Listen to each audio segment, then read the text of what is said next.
Hello students, today I bring for you the second part of how do organisms reproduce chapter. In this chapter we are going to see the sexual reproduction in plants and animals, that is mostly in the human beings. So in my first part or the part 1, I have taught you about the asexual mode of reproduction, and I hope you all go through my video, and if you are not, then please go to my video and watch it and share it with your friends, and do not forget to subscribe my channel. So let's start. How do organisms reproduce? Sexual reproduction. It is the reproduction in which both sexes, that's male and female, are needed to produce new generation. So ये इस तरह का reproduction है जिसमें कि दोनों parents की requirement है, बोथ मेल एंड फीमेल की रिक्वायरमेंट है, ताकि न्यू जनरेशन, न्यू ऑफस्प्रिंग आ सके. Sexual reproduction. Why sexual mode of reproduction? देखो, the error during DNA copying creates variation. We all know this term. DNA copy के दौरान जब एरर होता है वही वेरिएशन को लीड करता है. And variation do not protect all individual in A population but help in surviving of the species. और यहाँ पर ये भी सेकंड पॉइंट में दिया गया है, जो वेरिएशन है वो यानी कि सारे इंडिविजुअल को प्रोटेक्शन देता है. मतलब कि जितने भी सेक्सुअल रिप्रोडक्शन के दौरान न्यू ऑफस्प्रिंग आया है, ऐसा नहीं है कि वो सब के सब जिंदा रहेंगे, अलाइव होंगे, ऐसा नहीं है. मतलब कि बस ये हेल्प करता है ताकि जो पार्टिकुलर स्पेसिस है वो सर्वाइव कर सके. If the DNA copying mechanism are less accurate, the resultant DNA can not work with cellular apparatus and will die.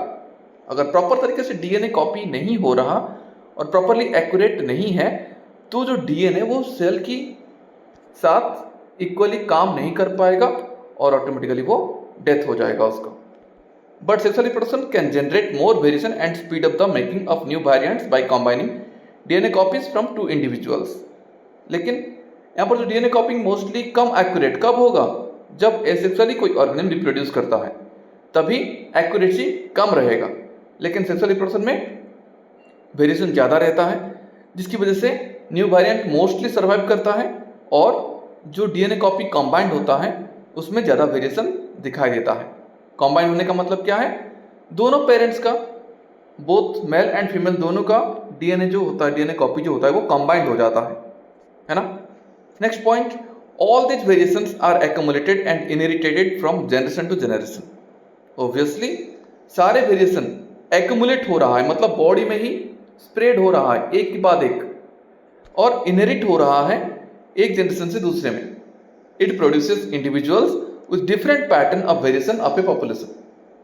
ये क्या प्रोड्यूस करता है ना? डिफरेंट डिफरेंट पैटर्न प्रोवाइड कराता है पॉपुलेशन में.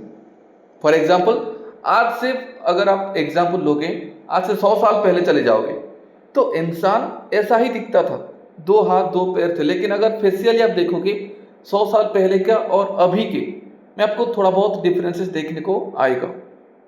वो क्या है ना? वेरिएशन की वजह से पैटर्न चेंज हो रहा है, क्योंकि 100 साल पहले एनवायरनमेंट ऐसा नहीं था जैसा आज है, और आज से 100 साल बाद एनवायरनमेंट ऐसा नहीं रहेगा जैसा अभी है.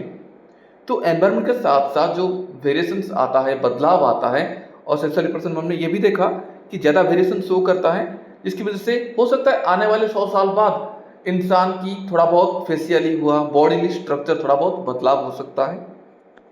Next, but new generation will not have twice the amount of DNA. It is due to a process of specialized cell division called meiosis. It occurs in cell division. और यहाँ पर ये भी दिया गया है, जो न्यू जनरेशन है उसके पास डीएनए उतना ही रहेगा, वो डबल नहीं होने वाला है. डीएनए का अमाउंट उतना ही रहेगा, मतलब कि 23 पेयर, और हम कह सकते हैं 46 क्रोमोसोम्स ही रहेंगे अगर वो इंसान है तो, है ना. और ये इसी वजह से इक्वल रह सकता है क्योंकि जो पार्टिकुलर सेल डिवीजन होता है, जिसको हमने मियोसिस कहा था. मियोसिस के बारे में आपने थोड़ा बहुत पढ़ा था क्लास 9th में. एक तरह का सेल डिवीजन होता है जिसमें हमारे बॉडी में गैमेट्स की फॉर्मेशन होता है, और वो गैमेट्स की फॉर्मेशन में वो ये भी देखता है कि जो सेल डिवीजन हो रहा है वहाँ पर ये 46 क्रोमोसोम्स ही रहे. बहुत ही रेयर केस में कभी कभार ये 45 हो जाता है और कभी कभार ये 47 भी हो जाता है. वो लीड करता है एक अलग बीमारी को, अलग डिजीज को लीड करता है। उसके बारे में आप लोग क्लास 11-12 में पढ़ने वाले, डिटेल्स उसके बारे में, ठीक है ना। अभी बस इतना जान लो कि जब गैमेट्स बनता है तो वो म्यूसिस से बनता है, और वो सेक्स ऑर्गन्स में ही होता है म्यूसिस, और कहीं भी नहीं होता। पूरे बॉडी में आपके सिर्फ और सिर्फ माइटोसिस हो रहा है, क्योंकि हमारे बॉडी में हर सेकेंड में लाखों सेल का डेथ होता है और लाखों नए सेल्स उनकी जगह ले लेते हैं। तो आपकी बॉडी में क्या हो रहा है, माइटोसिस ही हो रहा है। लेकिन जब गैमेट्स की फॉर्मेशन होती है तब उस टाइम म्यूसिस होता है। क्लियर है? आगे बढ़ते हैं। अभी देखो, कुछ गैमेट्स सिमिलर हैं, कुछ गैमेट्स डिसिमिलर है। जैसे कि यहां पर देख सकते हो, ये हो गया आपका सिमिलर गैमेट्स, ठीक है। दोनों गैमेट्स इक्वली नजर आते हैं। इनमें से मेल गैमेट कौन सा है, फीमेल गैमेट कौन सा है, आइडेंटिफाई करना मुश्किल है। लेकिन यहां पर ह्यूमन बींग्स में मेल गैमेट देख सकते हो, ये स्पर्म है और ये ओव्यूम है। दोनों में कितना डिफरेंसेस है। और इस तरह से स्पर्म जाके ओव्यूम के साथ फ्यूज होता है। ओव्यूम लार्जेस्ट सेल होता है ह्यूमन बॉडी का, और स्पर्म स्मॉलेस्ट सेल होता है ह्यूमन बींग्स का। पॉइंट्स में आते हैं। During meiosis, gametes that are called also germ cell are formed in which number of chromosomes and amount of DNA are half as compared to the non-reproductive cells. Obviously, जितने भी हमारे body में non reproductive cells है, जैसे कि आपके muscle cells हो गया, बोन सेल हो गया, वो नॉन रिप्रोडक्टिव सेल्स कहा जाता है उनको, और दूसरी वर्ड में कहेंगे तो उनको सोमैटिक सेल भी कहा जाता है, ठीक है ना। और जो गैमेट्स बनता है उनको जर्म सेल्स कहते हैं। तो जो सोमैटिक सेल है उनमें तो चलो क्रोमोसोम नंबर उतना ही रहता है, 46 क्रोमोसोम नंबर ही रहता है, और 23 पेयर कह सकते हो। लेकिन जब म्यूसिस के दौरान जब गैमेट्स बनता है, जो मेल गैमेट स्पर्म और ओव्यूम हुआ, यहां पर हमेशा क्या होता है ना, डीएनए का नंबर हाफ रहता है। मतलब कि 46 क्रोमोसोम की जगह इनके पास कितना रहेगा, 23 ही होगा। क्योंकि अगर मान लो फॉर एग्जाम्पल ये जो स्पर्म सेल है, ये भी अगर 23 पेयर क्रोमोसोम को कैरी कर रहा है, 23 पेयर क्रोमोसोम्स है, ओव्यूम के पास भी अगर 23 पेयर क्रोमोसोम्स है, जो कि ऐसा नहीं होता। अगर मान लो कि हुआ तो ये जब फर्टिलाइज होगा, यहाँ पर जब फर्टिलाइज होगा तो क्या हो जाएगा ना, इसके पास फर्टिलाइजेशन के बाद वो 46 पेयर हो जाएगा। 46 पेयर का मतलब कितना हो गया ना, 92 क्रोमोसोम्स हो गए, है ना। और 92 क्रोमोसोम्स अगर किसी की बॉडी में होगा तो वो इंसान जैसा स्ट्रक्चर तो नहीं रहेगा ना उसमें, क्योंकि इंसान जैसा बॉडी स्ट्रक्चर होने के लिए कितना क्रोमोसोम्स चाहिए ना, 46 क्रोमोसोम्स ही चाहिए और 23 पेयर क्रोमोसोम्स ही चाहिए। इसलिए जब गैमेट्स बनता है तो यहाँ पर इनका नंबर हाफ हो जाता है। डिटेल्स आपने पढ़ा होगा क्लास 9th में इसके बारे में, ओके। तो इसको म्यूसिस कहते हैं, जो कि सिर्फ और सिर्फ आपकी गैमेट फॉर्मेशन में यूज होता है, और माइटोसिस आपकी पूरी बॉडी में हर जगह होता रहता है। Gametes from 2 individuals combine to form zygote. Obviously जब ये जो मेल गैमेट है, यहाँ पर जो दे रहा है, जो male gamete female gamete fuse हो गया आपस में, जिसको फर्टिलाइजेशन कहा जाता है, तभी क्या बनता है ना, जाइगोट कहलाता है। That develops into a new individual. और जाइगोट आगे चल के 2 सेल, 2 से 4, 4 से 8, 8 से 16, इस तरह से सेल अपना डिवाइड होते होते नंबर बढ़ाता है, और वो एक आगे चल के न्यू इंडिविजुअल बन जाता है। It reestablish the chromosome number and DNA content in new generation. और फिर से क्या होता है ना, रीएस्टैब्लिश हो जाता है क्रोमोसोम का नंबर जो था, वो क्या होता है, वो डीएनए कंटेंट भी न्यू ऑर्गेनिज्म में फॉर्मेशन हो जाता है। In very simple organism the 2 germ cell are almost similar. जैसे कि यहाँ पर दे रहा है, सिंपल ऑर्गेनिज्म में मतलब कि जितने भी मोस्टली आपकी यूनिसेलुलर ऑर्गेनिज्म हुए या फिर प्रोकैरियोटिक सेल्ड ऑर्गेनिजम्स हुए, उनमें क्या होता है, गैमेट्स मोस्टली सिमिलर होता है। लेकिन मोस्टली मल्टीसेलुलर ऑर्गेनिज्म में गैमेट्स साइज में, शेप में, स्ट्रक्चर में डिसिमिलर होता है। In complex organism one germ cell is large, contains food store, and it is called female gamete, and other is small and motile, that is called male gamete. Mostly complex organisms में क्या होता है, एक germ cell बड़ा होता है, जैसे कि यहाँ पर ओव्यूम, और फीमेल गैमेट लार्जर साइज का होता है। ये गैमेट्स के साथ साथ और क्या कैरी करता है ना, फूड मटेरियल को भी स्टोर करता है। जब सेल डिवाइड होगा उसको उस टाइम एनर्जी की रिक्वायरमेंट होती है, और वो एनर्जी कहाँ से आएगा ना, यही ओव्यूम के अंदर जो फूड स्टोर है वहाँ से एनर्जी उसको मिलेगा। तो वो हो गया। ऑब्वियसली जिसमें फूड स्टोर होगा वो लार्ज साइज का होगा, और जो मेल गैमेट है वो क्या है, वो साइज में स्मॉल होता है और मोटाइल होता है। मोटाइल मतलब कि मूव कर सकता है, अपनी टेल का हेल्प लेके, जो टेल है स्पर्म की एंडिंग में, इसका हेल्प लेके वो मूवमेंट कर सकता है। That is called male gamete. Clear है? आगे बढ़ते हैं अभी। अब आते हैं पहले फ्लावरिंग प्लांट्स में। एनसीईआरटी में भी आपका फ्लावर्स के बारे में दिया गया है पहले, उसके बाद एनिमल्स की बात हुई है जिसमें हम पढ़ेंगे ह्यूमन बींग्स के बारे में। तो पहले बात करते हैं sexual reproduction in flowering plants. देखो, प्लांट में reproductive part of angiosperms are located in flower. Angiosperms मतलब क्या होता है ना, आपके जितने भी फ्लावरिंग प्लांट्स हैं उन सबको कहा गया एंजियोस्पर्म्स। मतलब कि जितने प्लांट्स में फ्लावर्स आते हैं उनको एंजियोस्पर्म्स कहा गया, और जिसमें नहीं आता उनको जिम्नोस्पर्म कहा गया, है ना। तो मोस्टली प्लांट में एंजियोस्पर्म्स में रिप्रोडक्टिव पार्ट कौन सा होता है ना, उसका फ्लावर ही होता है। और ये रहा फ्लावर के कुछ पोर्शंस, पार्ट ऑफ फ्लावर। जैसे कि आप देख सकते हो नीचे पार्ट में जो ग्रीनिश कलर के पार्ट होता है जब फ्लावर एक बड कंडीशन में होता है, जैसे कि यहाँ पर आप देख सकते हो इस फ्लावर के जो एंडिंग पार्ट में लास्ट में ये जो है इसको क्या कहा गया, दिस इज कॉल्ड सेपल। और जो कलरफुल पार्ट है जैसे ये जो येलो कलर है इसको क्या कहा गया, पेटल कहा गया इसे। और उसके साथ और क्या होता है ना, यहाँ पर स्टामेन होता है। स्टामेन के दो पार्ट है, आंथर, फिलामेंट। ऊपर के पार्ट को आंथर कहा गया और जो नीचे जो एक स्टिक लाइक स्ट्रक्चर है इसको फिलामेंट कहा गया। और सेम ये जो स्टामेन है ये आपका मेल रिप्रोडक्टिव पार्ट होता है फ्लावर का।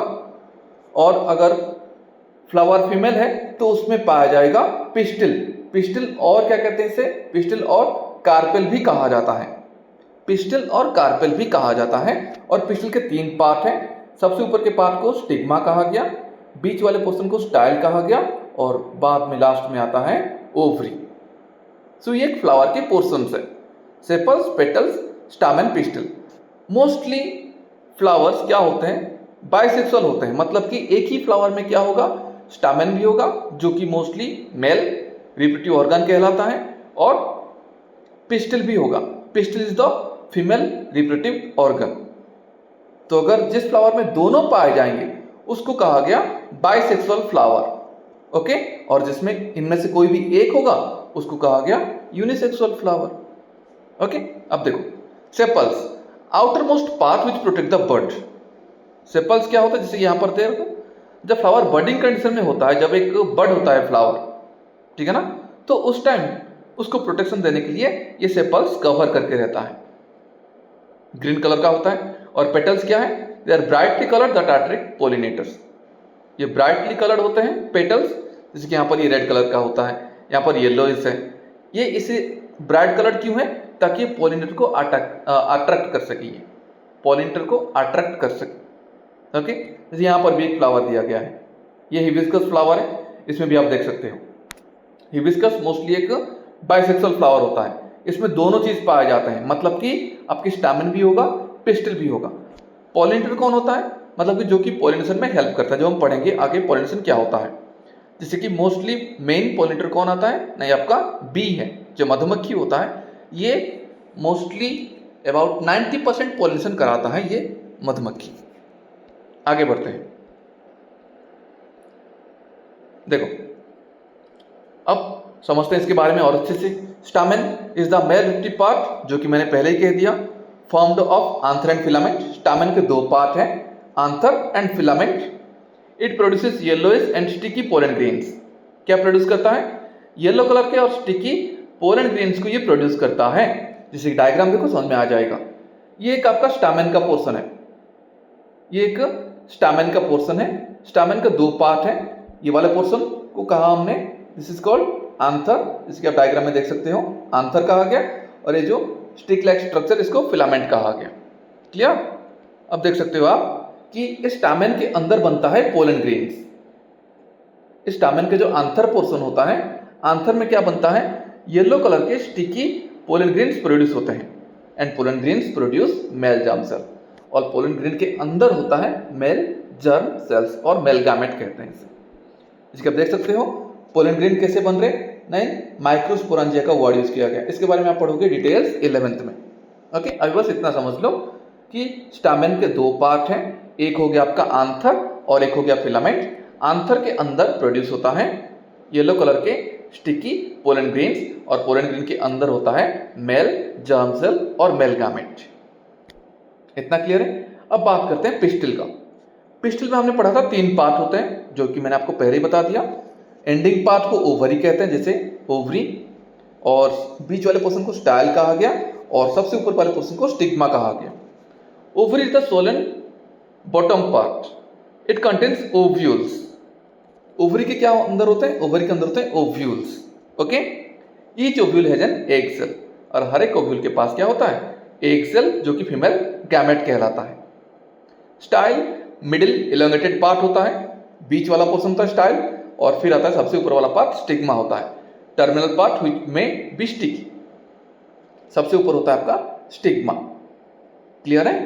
और स्टिग्मा में ही ये पोलन ग्रेन उड़ के आता है, ट्रांसफर होके आता है और स्टिग्मा के ऊपर गिरता है। इसलिए पोलन ग्रेन क्या होता है? स्टिकी होता है और येलो कलर का होता है। और इस यहां से मेल फ्लावर से पोलन ग्रेन को पहुंचाना फीमेल फ्लावर के पास, इस प्रोसेस को कहा गया पॉलिनेशन। क्या कहा गया? पॉलिनेशन कहा गया। और इसको जो एजेंट्स करते हैं, जिस तरीके से ये ट्रांसफर होके आता है, क्योंकि ऐसा नहीं कि सिर्फ मधुमक्खी ही होता है जो कि इनको ट्रांसफर कराएगा, और भी बहुत सारे फैक्टर्स है, जैसे कि हवा के थ्रू भी ट्रांसफर हो सकता है, ठीक है ना, और अब कहा गया पानी के थ्रू भी ट्रांसफर होता है। ओके, तो और बाकी दूसरे एनिमल्स भी है जो कि इसको ट्रांसफर करते हैं, दूसरे इंसेक्ट भी है, तो ये अलग अलग तरीके से ट्रांसफर होता है। तो वो उन सब को हमने कहा, जिस तरीके से पोलन ग्रेन मेल फ्लावर से फीमेल फ्लावर के स्टिग्मा के ऊपर आके गिरता है, उसको हमने कहा पॉलिनेशन, और ये जिस एजेंट के थ्रू होता है उनको हमने कहा पॉलिनेटर। यहां पर देखो दिया गया यूनिसेक्सुअल फ्लावर। यूनिसेक्सुअल क्या, किसको कहा गया?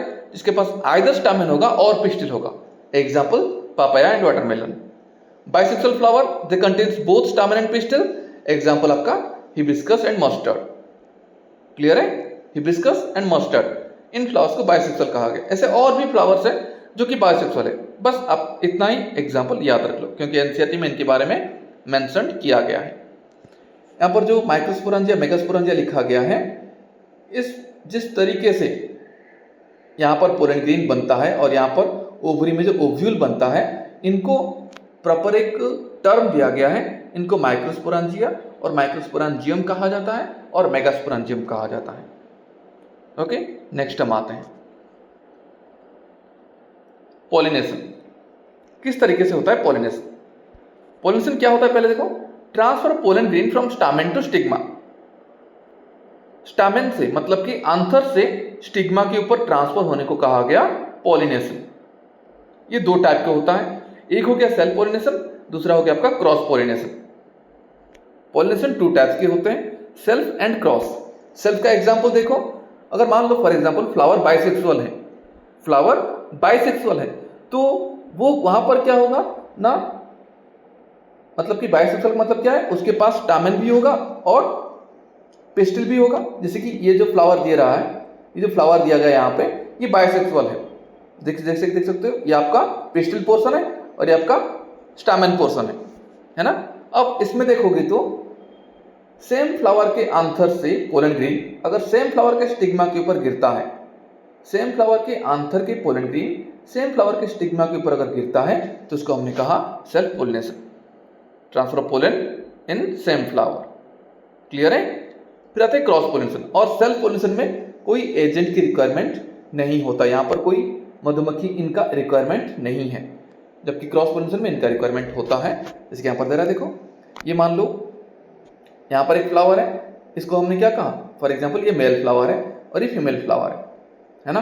तो यहाँ पर इस आंथर से पोलन ग्रेन ट्रांसफर होकर आके स्टिग्मा के ऊपर गिरेगा। ऐसा नहीं कि ऑटोमेटिकली आके गिर जाएगा, है ना, इसके लिए एजेंट की रिक्वायरमेंट है।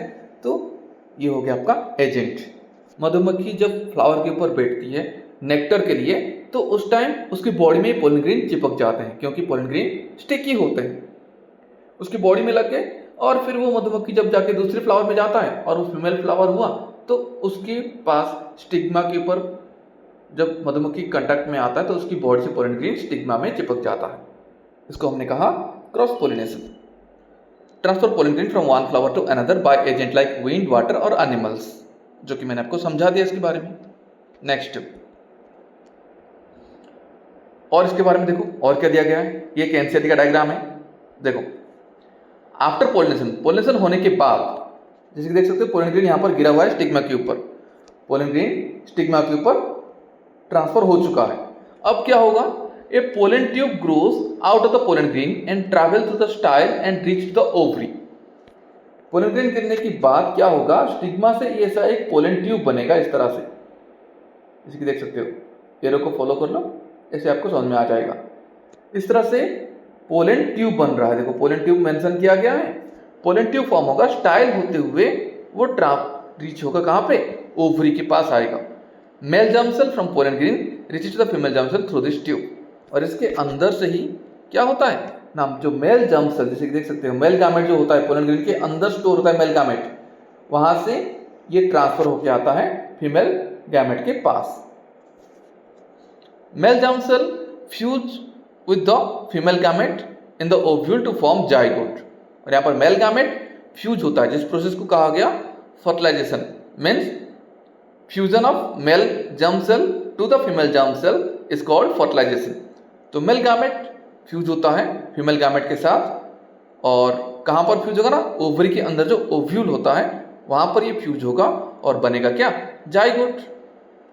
Then zygote divide several times to form embryo within the ovule, फिर वही जाइगोट बहुत बार डिवाइड होता रहता है और वो बनता है एम्ब्रियो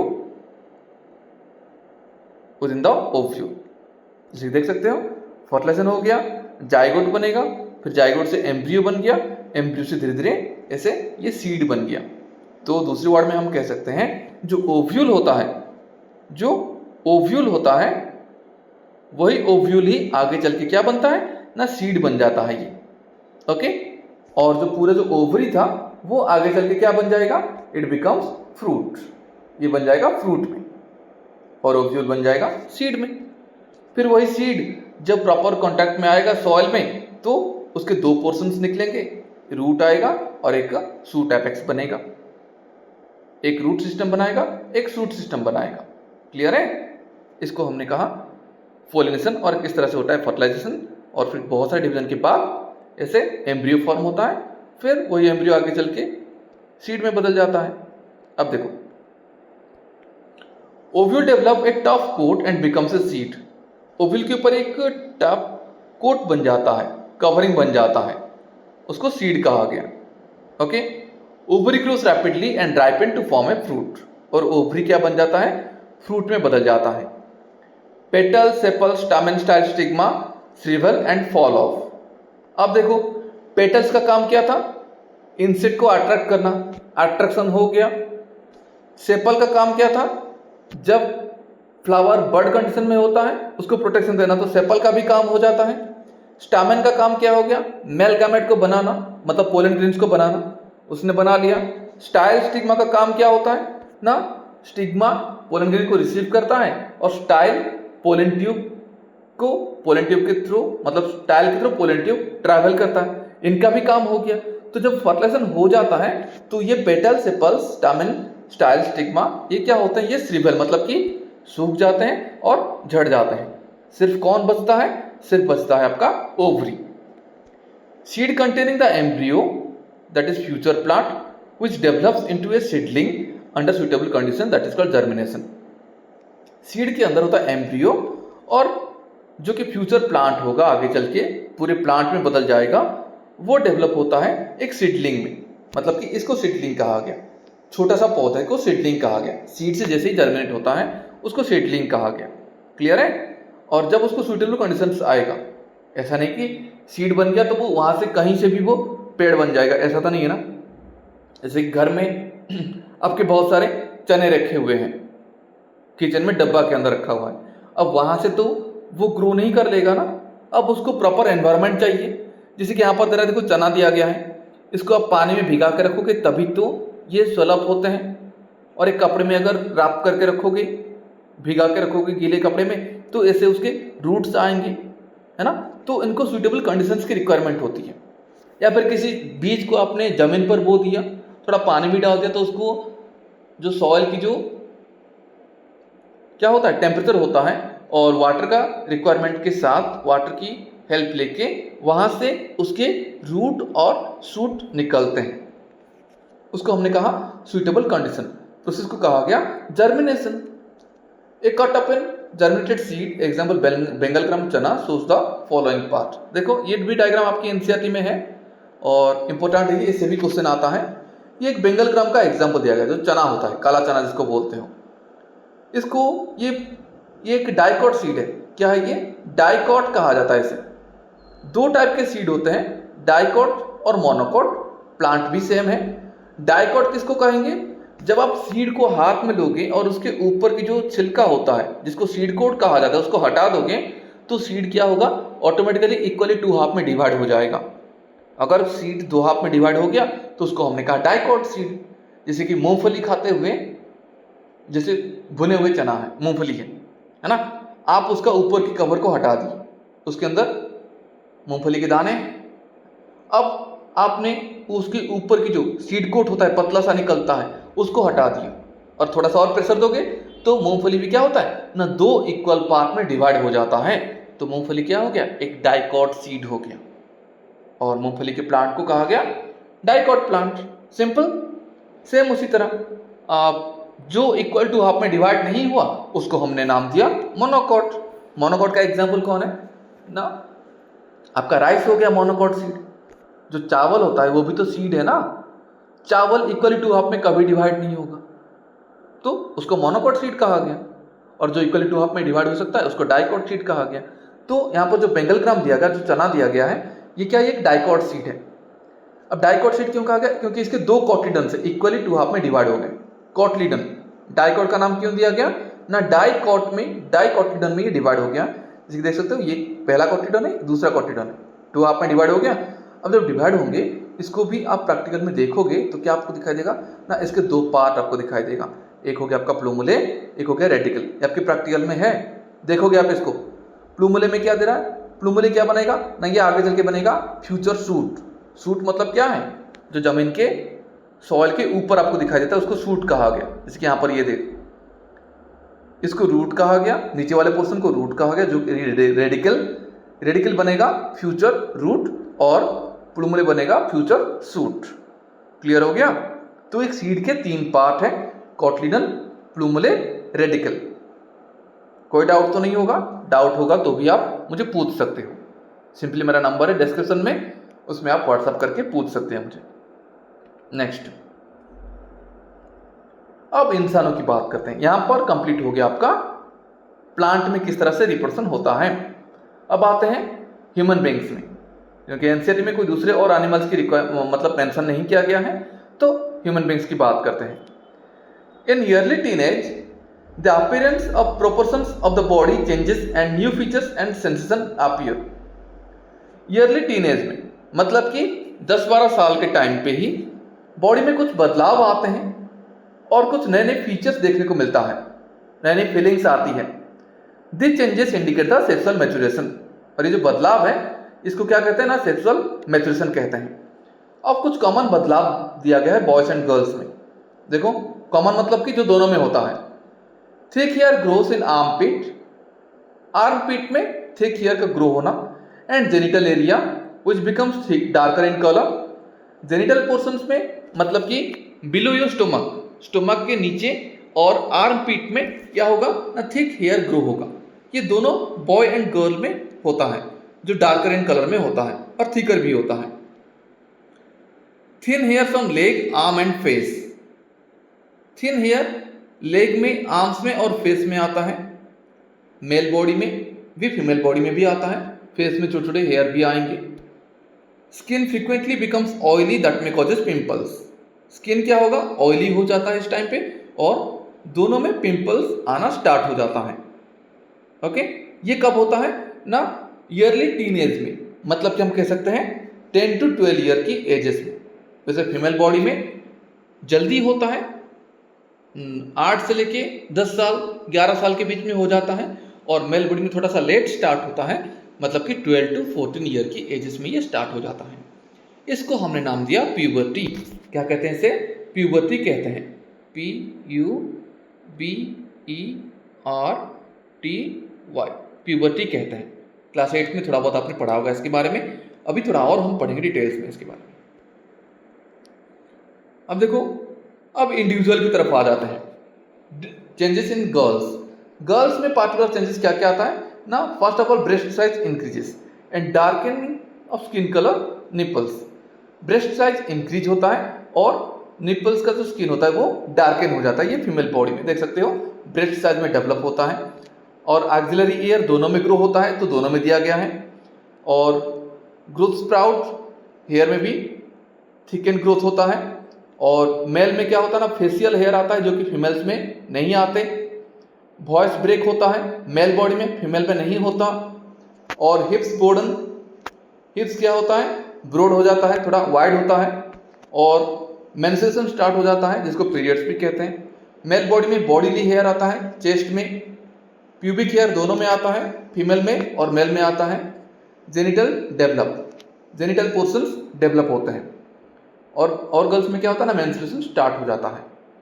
ओके, मेल बॉडी में थिक हेयर ऑन फेस जिसको बियर्ड कहते हैं, मॉस्टचेस आते हैं। Voice begins to crack, voice crack होने लगता है क्योंकि जो आपकी जो लारिंक्स पोर्शन होता है वो थोड़ा बढ़ जाता है। और वाइड होने की वजह से वो आपकी गले में प्रॉपरली एक बाहर की तरफ प्रोट्रूडिंग पार्ट रहता है, बाहर की तरफ निकला हुआ, उसको कहते हैं हम एडम्स एप्पल कहते हैं। ओके, और यहां पर दे रहा है erection of penis in day dream और एट नाइट। दिन में हो या रात में कभी कभार पेनिस में इरेक्शन होगा, मतलब साइज में एनलार्ज हो सकता है। ये मेल बॉडी में और बॉयज में होता है ये बदलाव। नेक्स्ट और क्या बदलाव है, देखो all the changes occur slowly and gradually. ये सारे बदलाव धीरे धीरे होता है और ग्रेजुअली होता रहता है। और ये इसीलिए होता है क्योंकि जो हार्मोन की वजह से होता है। ये टेस्टिस, मेल बॉडी में टेस्टिस होता है, टेस्टिस से प्रोड्यूस होता है टेस्टोस्टेरोन हार्मोन। फीमेल बॉडी में ओवरी होता है, ओवरी से दो हार्मोन प्रोड्यूस होते हैं, आपकी ईस्ट्रोजन एंड प्रोजेस्टेरोन। इसी हार्मोन की वजह से ये बदलाव आता है। The pattern of duration of these changes vary in different people, so they are different pattern of hair growth, size, shape और ऑफ द ब्रेस्ट और penis.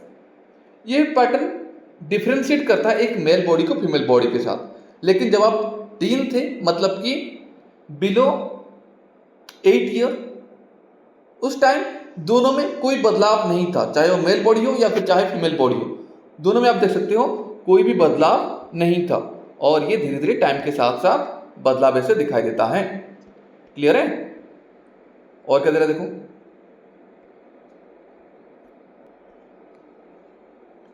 up to adult stage resources of the body are mainly used for growth, not for maturation।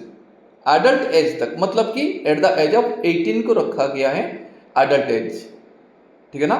18 plus होने पर आप adult कहलाते हो और आप tin नहीं रहते। तो एडल्ट एज तक मोस्टली जो बदलाव हो रहा है ये सिर्फ ग्रोथ के लिए हो रहा है, ना कि मैच्योरेशन को शो करता है। और 18 प्लस होने पर ही आप कहलाते हो एडल्ट, तब आप फुल्ली मैच्योर हो जाते हो। Then the growth rate slows down, और 18 प्लस होने के बाद एडल्ट एज में आने के बाद ग्रोथ रेट स्लो हो जाता है।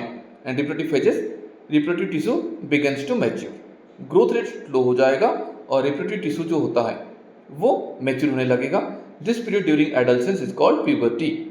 और इसी पीरियड को, एडल्सेंस पीरियड को कहा गया, प्यूबर्टी कहा गया। Changes during puberty are signal of sexual maturity so that other individuals can identify them for mating। ये जो बदलाव आता है प्यूबर्टी के टाइम पे वो सिग्नल देता है सेक्सुअल मैच्योरिटी को, और बाकी जो दूसरे इंडिविजुअल्स हैं वो आइडेंटिफाइड होते हैं मैटिंग के लिए, ओके, सेक्सुअल इंटरकोर्स करने के लिए। नेक्स्ट, अब इंडिविजुअली की बात करते हैं, मेल रिप्रोडक्टिव सिस्टम के बारे में।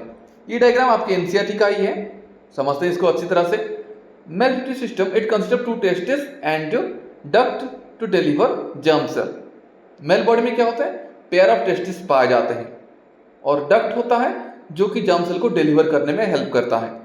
Testis, in the germ cell sperms are formed, जैसे कि आप देख सकते हो यहाँ पर ये टेस्टिस है और ये टेस्टिस में ही क्या होता है, स्पर्म प्रोड्यूस होते हैं।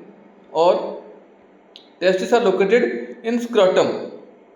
स्क्रटम क्या होता है ना, इस तरह से एक पाउच लाइक स्ट्रक्चर है जो कि टेस्टिस को कवर करके रखता है, ठीक है ना। Muscular thin pouch like structure को कहा गया स्क्रटम। और testis are located in scrotum because sperm formation require a lower temperature than the body temperature. और मेल बॉडी में ये टेस्टिस कहाँ प्रेजेंट है ना, बॉडी के बाहर प्रेजेंट होते हैं, बॉडी के अंदर नहीं है, एब्डोमेन के बाहर प्रेजेंट है, क्योंकि स्पर्म की फॉर्मेशन में जो बॉडी का टेम्परेचर जितना है उससे थोड़ा कम टेम्परेचर चाहिए, इसीलिए the testis are formed outside of the body और outside of the abdomen. Body के बाहर प्रेजेंट होते हैं ये टेस्टिस, क्योंकि नॉर्मली ह्यूमन बॉडी का टेम्परेचर कितना है ना 37 डिग्री सेल्सियस होता है कि नहीं, लेकिन स्पर्म की फॉर्मेशन में कितना अमाउंट की टेम्परेचर चाहिए ना 35 to 36 डिग्री सेल्सियस टेम्परेचर चाहिए स्पर्म की फॉर्मेशन के लिए। और ये तभी हो सकता है जब ये टेस्टिस बॉडी के बाहर प्रेजेंट हो। नेक्स्ट, इसलिए मेल बॉडी में जितने भी मेल ऑर्गेनिज्म होते हैं, मेल एनिमल्स है, उन सब में टेस्टिस कहाँ प्रेजेंट है ना, मेल बॉडी के बाहर, बॉडी के अंदर नहीं है, जैसे फीमेल में प्रेजेंट होता है बॉडी के अंदर। टेस्टिस ऑल्सो सीक्रेट हार्मोन जिसको नाम दिया testosterone. It regulates formation of sperm and changes in the boy during puberty. Testis also secret A hormone, पहले तो गैमेट्स को तो बनाता है, मतलब कि स्पर्म को तो बनाएगा ही, लेकिन उसके साथ साथ ये एक हार्मोन को सीक्रेट करता है, इसका नाम है टेस्टोस्टेरोन। और यही एक अकेला ऐसा हार्मोन है जो कि मेल बॉडी में आपकी सेक्सुअल कैरेक्टर्स को दिखाता है। जो भी हमने देखा अभी बदलाव आना है ना, वो सब कुछ इसी हार्मोन की वजह से ही होता है। It regulate the formation of sperm and changes in the body during puberty. Puberty में जो भी बदलाव आता है बॉयज की बॉडी में, वो सब इसी हार्मोन की वजह से ही आता है। आगे बढ़ते हैं और क्या दे रहे देखो, डक्ट की बात करेंगे तो including vas deferens to deliver sperm which unites with urethra coming from the urinary bladder, thus urethra forms a common passage for the sperm and urine. देख सकते हो टेस्टिस में मेल गैमेट बना, अब फिर ये क्या होगा, ये यहां से निकलते हुए ये क्या होगा ना, ये यहां से ऐसे ट्रैवल करेगा। ये जो पतला सा पाइप है इसको क्या नाम दिया गया, it is called vas deferens कहा गया। ये वास डिफरेंस पूरी तरह से कनेक्ट हुआ, देख सकते हो ये यहाँ पर कंप्लीट नहीं हो गया, ये यहाँ से निकल के इधर से ट्रैवल होते हुए आपकी पेनिस के अंदर गया हुआ है, यूरेथ्रा में ट्रैवल किया हुआ है। ओके, तो वास डिफरेंस आगे चल के मतलब कि यूरिनरी ब्लैडर के साथ भी जुड़ जाता है, जैसे कि ये जॉइंटिंग पॉइंट देख सकते हो जहां से यूरिनरी ब्लैडर कनेक्ट हुआ है वास डिफरेंस से, और फिर एक मेल बॉडी में एक कॉमन पैसेज होता है जहां से स्पर्म प्रोड्यूस होगा, मतलब कि बॉडी के बाहर निकलेगा, उसी रास्ते से ही यूरिन प्रोड्यूस होता है जिसको यूरेथ्रा कहा गया। Along this path of vas deferens, glands like prostate and seminal vesicles release some fluid secretion. vas deferens के पाथ में देख सकते हो यहाँ पर सेमिनल वेसिकल और यहाँ पर प्रोस्टेट ग्लैंड दिखाई दिया आपको, यहाँ पर सेमिनल वेसिकल, यहाँ पर प्रोस्टेट ग्लैंड। ये क्या करते हैं ना, ये अपने एक पार्टिकुलर एक लिक्विड प्रोड्यूस करते हैं, क्योंकि जब टेस्टिस में स्पर्म प्रोड्यूस होता है वो क्या होता है ना, वो थोड़ा सॉलिड होता है, पूरी तरह से नहीं कहेंगे, सेमी सॉलिड कह सकते हैं उसको, सेमी सॉलिड मतलब कि मच थिकर होता है ये, और थिकर के फॉर्म में ये ट्रैवल करता है वास डिफरेंस में। फिर आगे आने के बाद ये जो ग्लैंड है आपकी prostate gland and seminal vesicle, ये क्या करते हैं, कुछ लिक्विड उसमें ऐड कर लेते हैं। ये लिक्विड क्या करते हैं ना, they are mixed with sperm to form semen.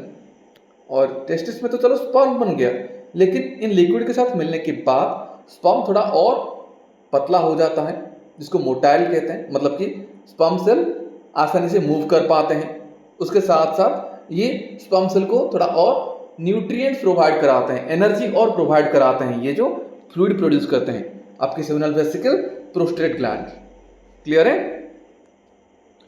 और फिर इन स्पर्म के साथ जब ये फ्लूइड मिक्सअप हो जाता है तो उसको सेमेन कहा गया। तब वो स्पर्म नहीं कहलाता है, तब वो क्या कहलाता है, सेमेन कहलाता है। It makes sperm transport easier and provide nutrition. ये मैंने आपको कहा ट्रांसपोर्ट इजी हो जाएगा मूवमेंट होने में, और न्यूट्रिशन प्रोवाइड कराते हैं ये जो फ्लूइड प्रोड्यूस होता है इन दो ग्लैंड से, सेमिनल वेसिकल, प्रोस्टेट ग्लैंड से। Sperm consist of genetic material and a long tail that helps to move towards the female germ cell, that is egg.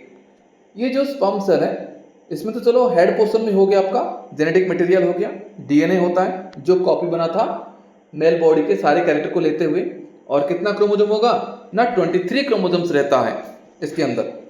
और उसके साथ साथ ये मिडिल पीस हो गया, इसमें बहुत सारे माइटोकॉन्ड्रियास होते हैं जो कि रेगुलरली एनर्जी प्रोवाइड कराते रहते हैं, एनर्जी बनाते रहते हैं। और ये टेल पोर्शन हो गया, टेल का काम क्या है, जब ये स्पर्म एंट्री करेगा फीमेल रिप्रोडक्टिव ऑर्गन के अंदर तो क्या होगा, वो आसानी से और जल्दी से ट्रैवल कर सके। तो ये travel help to move towards the female germ cell, और फीमेल गैमेट के साथ फीमेल गैमेट के पास आने के लिए वो टेल हेल्प करता है। नेक्स्ट,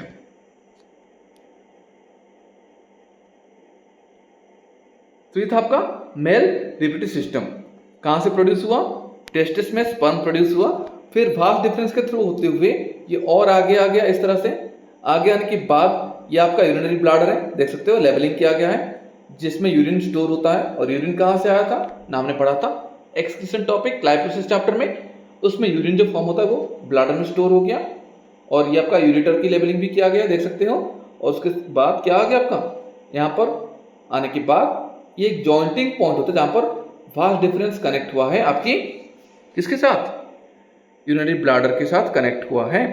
और उसी से ही उसी रास्ते से यूरिन भी प्रोड्यूस होता है और आपका सेमन भी प्रोड्यूस होता है। सेमन किससे फॉर्म हुआ ना, जो दो ग्लैंड है, प्रोस्टेट ग्लैंड और सेमिनल वेसिकल, ये दोनों मिलकर एक फ्लूइड को बनाते हैं और वही फ्लूइड स्पर्म के साथ मिक्सअप होकर बन गया सेमन। क्लियर है, आगे बढ़ते हैं। अभी अब आते हैं फीमेल रिप्रोडक्टिव सिस्टम के बारे में। फीमेल रिप्रोडक्टिव सिस्टम देखो, it consist of 2 ovaries, 2 ovary है, जैसे कि यहां पर ये 1 है और ये 2 है, 2 ओवरी है। 2 ओविडक्ट, ओविडक्ट और फॉलोपियन ट्यूब एक ही बात है दोनों का नाम, ये भी 1 ओविडक्ट है, ये दूसरा ओविडक्ट है और फॉलोपियन ट्यूब है। यूटेरस, यूटेरस 1 ही होता है। और फिर आपका वेजाइना, वेजाइना भी सिंगल है, सर्विक भी सिंगल है। और डबल क्या क्या है ना, ओवरी और ओविडक्ट डबल है। फीमेल जर्म सेल, ओव्यूम और egg are made in the ovary. Ovary के अंदर जैसे कि इसको एनलार्ज करके दिया गया है, जैसे कि इस ओवरी को यहाँ पर एनलार्ज करके दिया गया है, इसके अंदर इसे एग फॉर्मेशन होता है, ओके, जो कि फीमेल गैमेट कहलाता है। ओव्यूम भी कहते हैं उसे, एग भी कह लो, फीमेल जर्म सेल भी कह लो, फीमेल गैमेट भी कह सकते हो, एक ही बात है। क्लियर है। अब they also produce some hormones, और हार्मोन का नाम क्या क्या है मैंने आपको बताया था। फीमेल बॉडी में 2 हार्मोन प्रोड्यूस होते हैं ना, estrogen and progesterone hormone. The ovary of a newly born girl contains thousands of immature egg. जो न्यूली जो बेबी गर्ल होता है उसमें क्या होते हैं, ओवरी के अंदर बहुत सारे हजारों नंबर में इमेच्योर एग्स होते हैं। फिर जब प्यूबर्टी आता है, मतलब कि जब हार्मोन प्रोड्यूस होते हैं, तब ये एग मैच्योर होने लग जाता है। कुछ एग क्या होता है, starts maturing. 1 egg is produced to every month by one of the ovary। अब पेयर ऑफ ओवरी है, प्यूबर्टी हो गया, प्यूबर्टी का मतलब मेंस्ट्रुएशन स्टार्ट हो जाता है, हमें पढ़ेंगे अभी मेंस्ट्रुएशन कैसे होता है। अब देखो प्यूबर्टी के बाद क्या होता है ना, हर एक ओवरी से हर महीने एक एग मैच्योर होके बाहर निकल के आएगा। फॉर एग्जाम्पल इस मंथ अगर आपकी लेफ्ट ओवरी से एक प्रोड्यूस हुआ है तो दूसरे मंथ राइट ओवरी से एक प्रोड्यूस होकर बाहर निकल के आएगा। ओके, ओविडक्ट और फॉलोपियन ट्यूब के होते हुए वो आ जाएगा कहां पर, यूटेरस में आ जाएगा। It carries from the ovary to the womb, womb को ही कहा गया यूटेरस। यहां पर ही जो बेबी ग्रो होता है। Uterus is a type of elastic और bag like structure through a thin oviduct और फॉलोपियन ट्यूब। तो क्या दे रहा देखो, ये जो एग है ये किस रास्ते से आएगा ना, ओवरी, ओवरी के बाद आपका ये आ गया फॉलोपियन ट्यूब के थ्रू होते हुए ये आ जाएगा कहां पर, इस ओविडक्ट में आ जाएगा।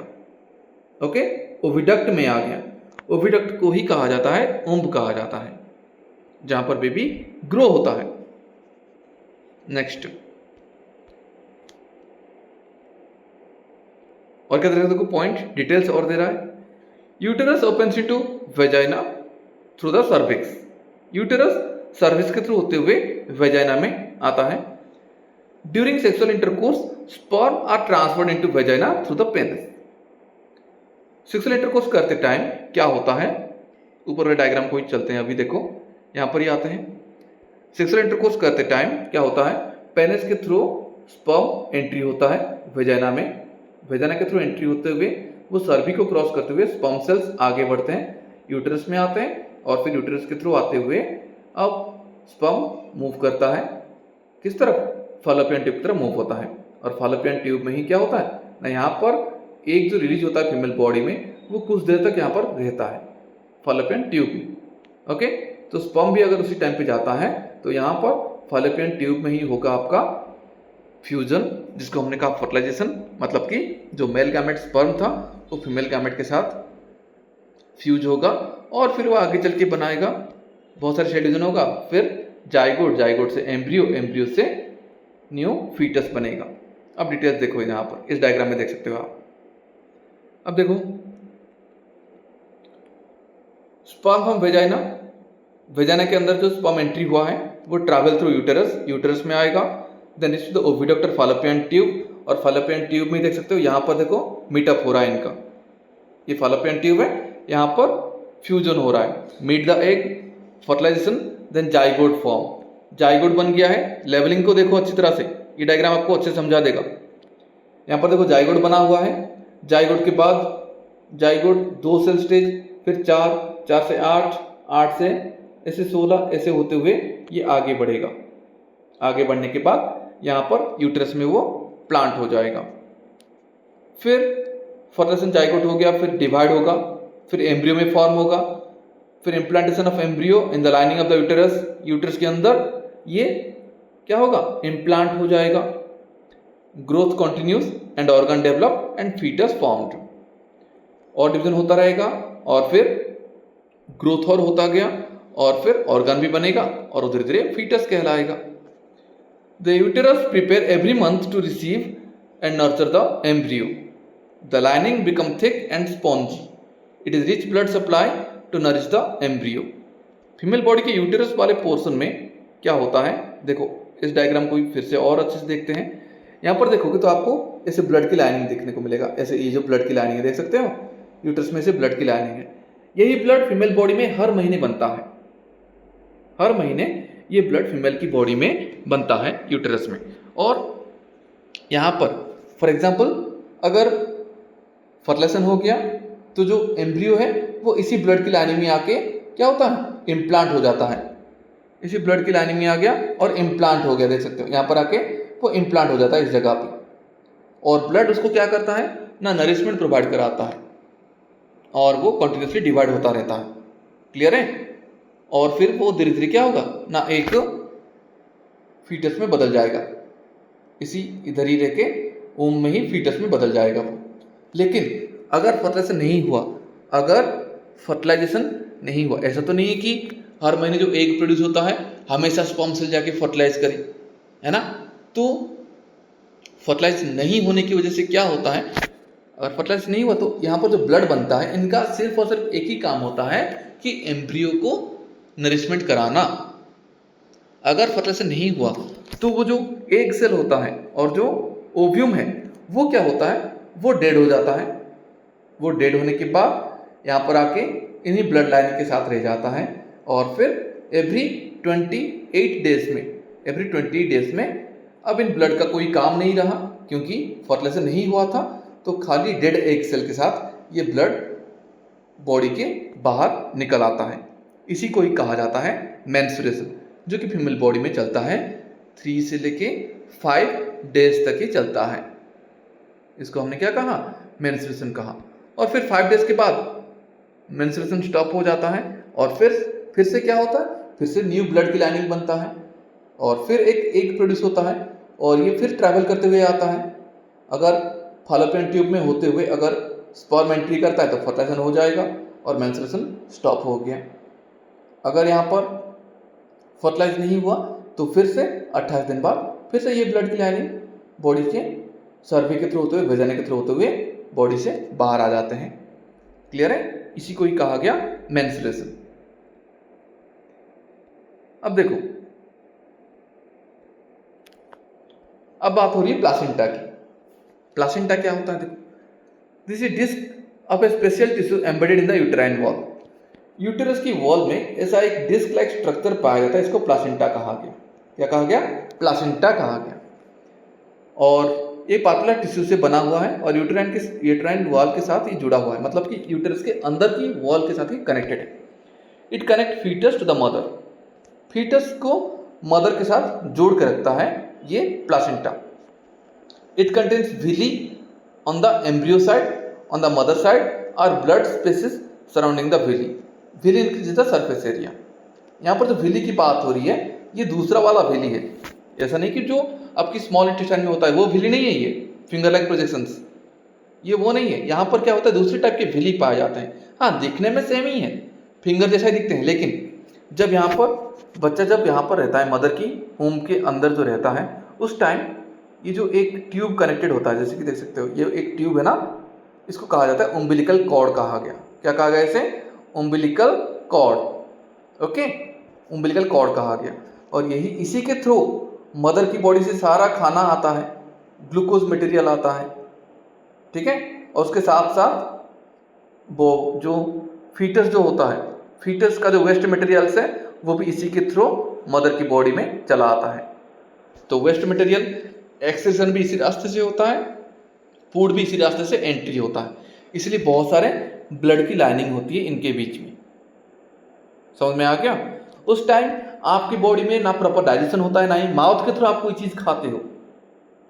माउथ सिर्फ और सिर्फ रहता है, ना माउथ के थ्रू आप सांस लेते हो, ना ही नोज के थ्रू आप ब्रीदिंग करते हो, ना ही लंग्स काम करता है, ना ही आपकी स्टोमक के अंदर कोई डाइजेस्टिव जूस बनता है, ऐसा कुछ भी नहीं है। आप एकदम ग्लूकोज को मदर की बॉडी से ही एंट्री होता है, ग्लूकोज जो आप यूटिलाइज करते हो और फिर और जो फीटस यूटिलाइज करता है, और उसके साथ साथ वो वेस्ट मटेरियल जो प्रोड्यूस होता है वो भी इसी उम्बिलिकल कॉर्ड के थ्रू, प्लासेंटा के थ्रू होते हुए ये चला आता है मदर की बॉडी में। तो ये उम्बिलिकल कॉर्ड एक कनेक्शन बनाता है मदर को फीटस के साथ। यहाँ पर सिर्फ प्लासेंटा दिया गया है पर मेनली कनेक्शन कौन बनाता है ना, उम्बिलिकल कॉर्ड बनाता है। नेक्स्ट, अब देखो फंक्शन क्या है प्लासेंटा का। The embryo gets nutrition from mother cell, mother blood. Mother की ब्लड से न्यूट्रिशन पाता है, मेनली ग्लूकोज और बाकी न्यूट्रिटिंग materials. Glucose and oxygen transfer from mother to the embryo, glucose and oxygen transfer from mother to the embryo and it remove the waste product from embryo to the mother's blood. और जो waste materials को भी ये remove करता है। ये placenta के function से तीनों पॉइंट बहुत इंपॉर्टेंट है, डायरेक्टली क्वेश्चन आता है इसके ऊपर। और development of the child inside the mother's body takes about 9 months. Obviously 9 month का प्रेगनेंसी टाइम पीरियड होता है मदर की बॉडी में, और ये प्रॉपरली चाइल्ड को ग्रोथ होने के लिए भी 9 महीने का टाइम लगता है।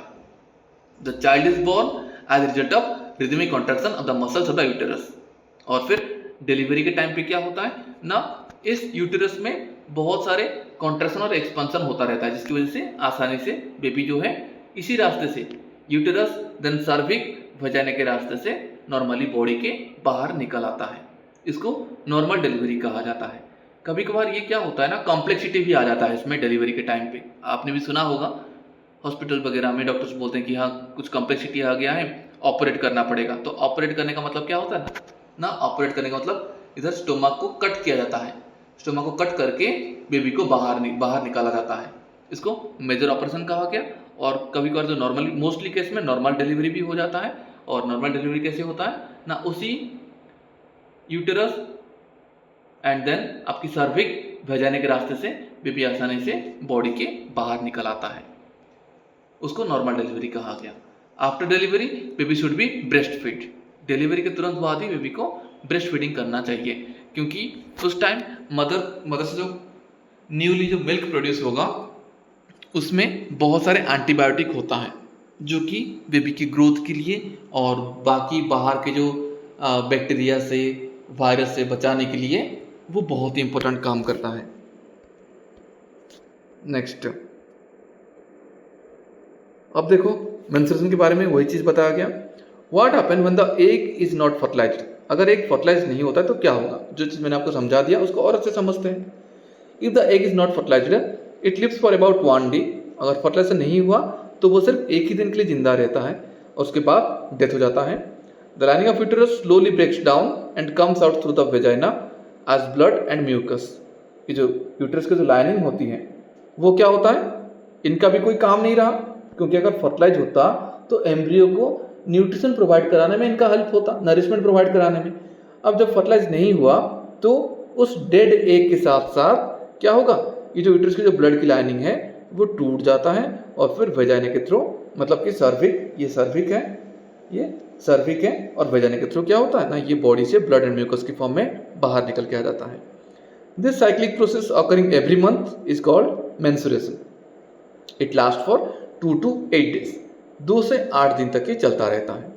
ओके, शुरुआत केस में मतलब प्यूबर्टी के टाइम पे ही ये मैक्सिमम 7 to 8 डेज तक चलता है, और लेटर पीरियड में ये आपका आ जाता है 2 से 3 दिन का हो जाता है ये।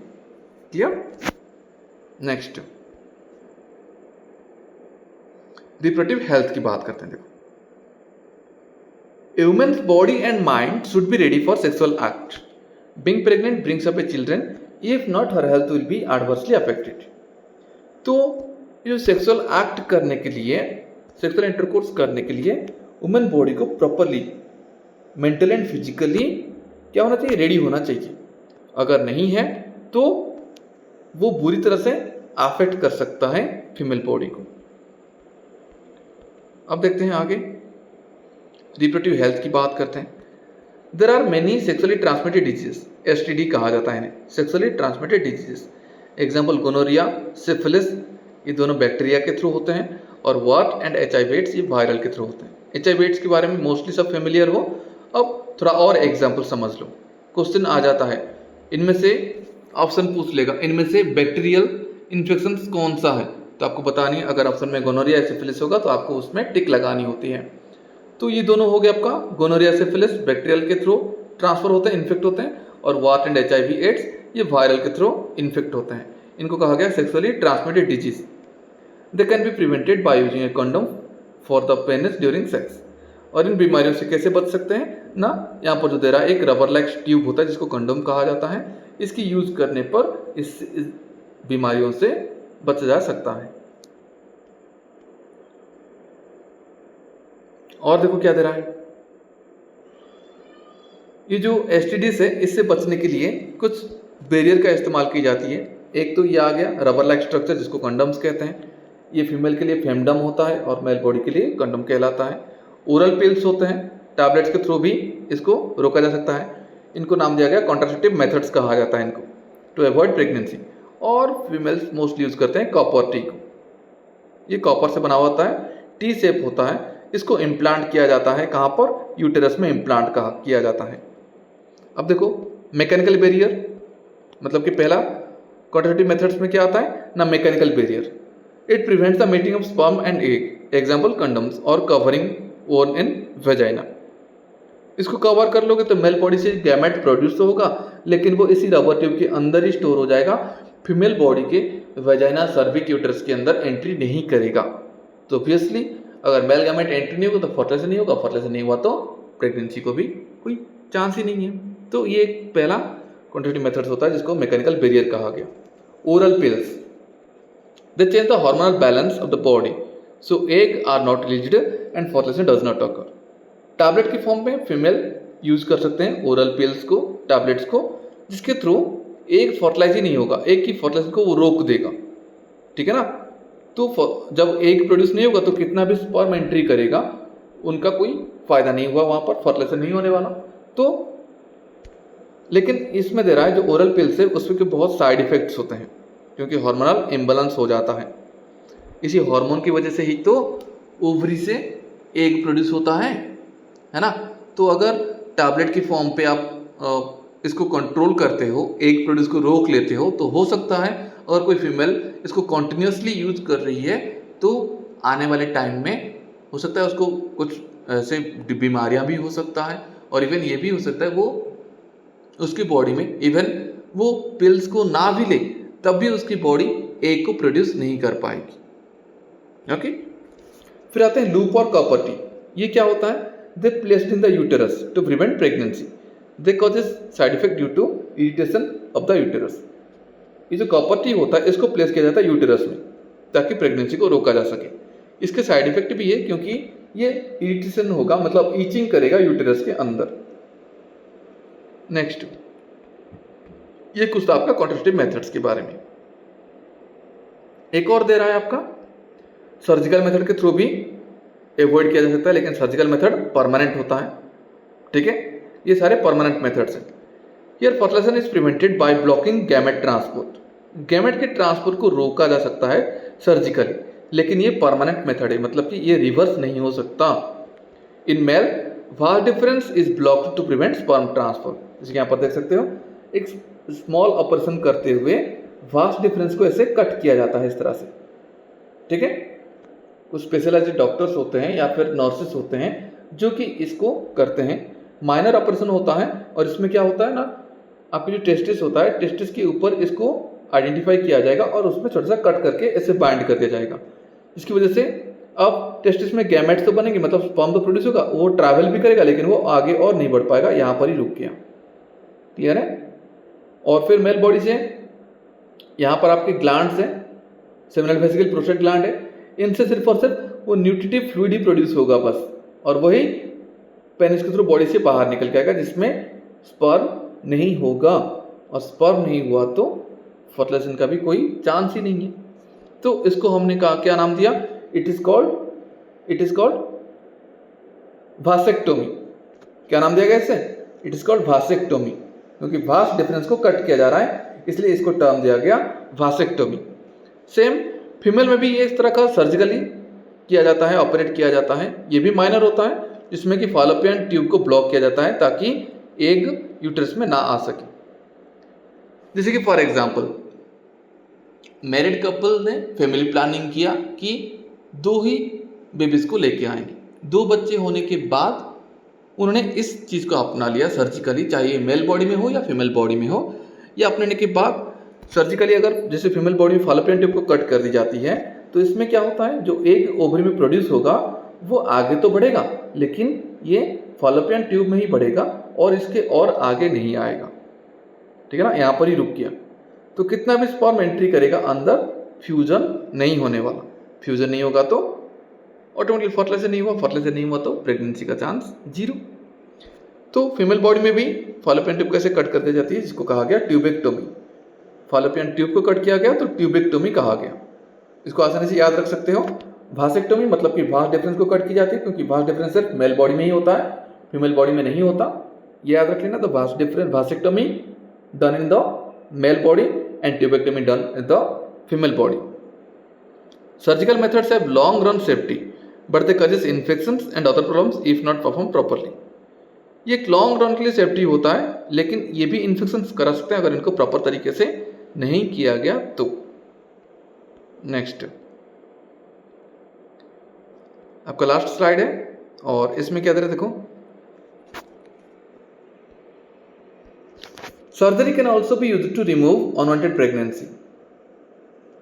अब देखो, ऑपरेट करके अगर मान लो कि कोई फीमेल बॉडी प्रेगनेंसी के लिए या फिर न्यू बॉर्न बेबीज के लिए तैयार नहीं है अभी, तो क्या होता है ना, मेडिकल टर्मिनेशन प्रेगनेंसी होता है।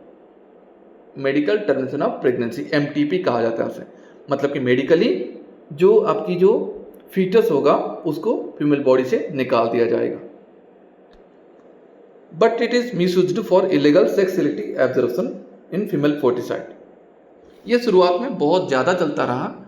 मतलब कि जैसे फॉर एग्जांपल कोई कपल है जिनको फीमेल गर्ल चाइल्ड नहीं चाहिए, गर्ल चाइल्ड उनको नहीं चाहिए, है ना, तो वो क्या करेंगे ना, एक प्रोसेस होता है एमनियोसेंटेसिस करके, जिससे कि मदर की बॉडी के अंदर जो यूट्रस में जो बच्चा बढ़ रहा है वो मेल है या फीमेल है, उसको आइडेंटिफाई किया जा सकता है। ठीक है, तो फॉर एग्जांपल एक कपल ने सेक्सुअल इंटरकोर्स तो किया, इवन जो फीमेल बॉडी प्रेग्नेंट भी हुई, लेकिन वो और आगे मतलब कि फीमेल बेबी को नहीं चाहते, वो कपल फीमेल बेबी को एक्सेप्ट नहीं करना चाहते। तो उस टाइम ये क्या करेंगे ना, इस प्रोसेस को अपना लेते थे, और अगर फीमेल चाइल्ड हुआ इससे पता चल सकता था कि फीमेल है या मेल है।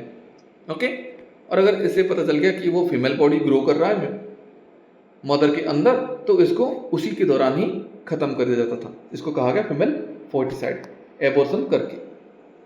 तो इस प्रोसेस के इसके एक और फायदे था, एक और क्या फायदा था ना, इस प्रोसेस से ये भी पता लगा सकते थे कि जो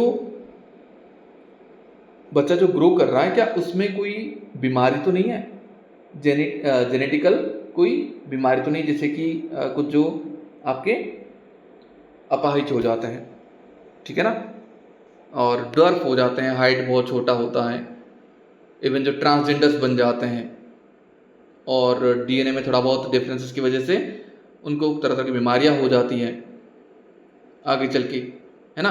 तो ये सब भी पता लगा सकता था इस प्रोसेस के दौरान, लेकिन लोगों ने ये सब जानने के साथ साथ उन्होंने क्या किया ना, जो बच्चा जो ग्रो कर रहा है वो मेल है या फीमेल है ये भी आइडेंटिफाई हो सकता था उससे।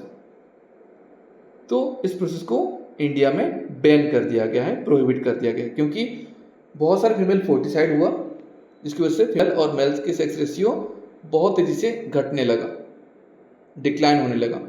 तो prenatal sex determination is prohibited. Prenatal sex determination मतलब कि बच्चा होने से पहले ही उसकी सेक्स का पता लगाना वो रोका गया, प्रोहिबिट किया गया।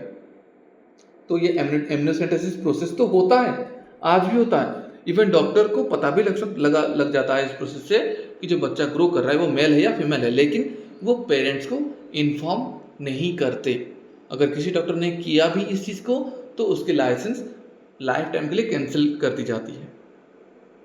तो एमनियोसेंटेसिस क्या होता है, देखो यहाँ पर जो बच्चा मदर की वूम्ब में रहती है उस टाइम वो एक लिक्विड से घिरा रहता है, पूरा पानी में रहता है।